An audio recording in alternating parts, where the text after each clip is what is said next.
અમદાવાદ શહેરના વીર Savarkar sports complex ખાતે swimming federation of India દ્વારા 79મી સિનિયર નેશનલ એક્ટાવિટ ચેમ્પિયનશિપનું 2026નું આયોજન કરવામાં આવ્યું હતું। આ ચેમ્પિયનશિપમાં વિવિધ રાજ્યોમાંથી 370થી વધુ તરણવીરો ભાગ લઈ રહ્યા છે।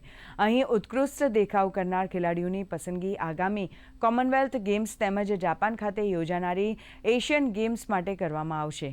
આ સ્પર્ધાનો મુખ્ય હેતુ ખેલાડીઓમાં રહેલી શ્રેષ્ઠતા, શિસ્ત અને રાષ્ટ્રીય ગૌરવની ભાવનાને પ્રોત્સાહન આપવાનો છે।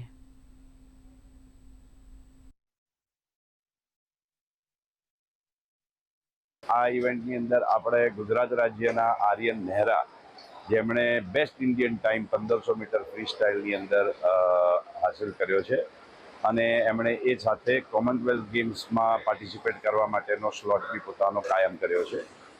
શ્રીહરિ નટરાજ કર્ણાટકાના, એમણે બી 50 મીટર બેકસ્ટ્રોકની અંદર કોમનવેલ્થ ગેમ્સનો ટાઈમ આપી અને પોતાનું સ્થળ કોમનવેલ્થ ગેમ્સમાં પાર્ટિસિપેટ કરવા માટે કાયમ કર્યું છે। આ સ્પર્ધામાં લગભગ 370 ખેલાડીઓ 32 સ્ટેટ યુનિટમાંથી ભાગ લઈ રહ્યા છે અને ફર્સ્ટ ટાઈમ જે લોકો આવ્યા છે આ કોમ્પ્લેક્સ જોઈને એટલા ખુશ થયા છે કે જે આ ઇન્ડિયામાં તો બેસ્ટ કોમ્પ્લેક્સ છે અને એના હિસાબે જ આ પરફોર્મન્સ સારું આવી રહ્યું છે।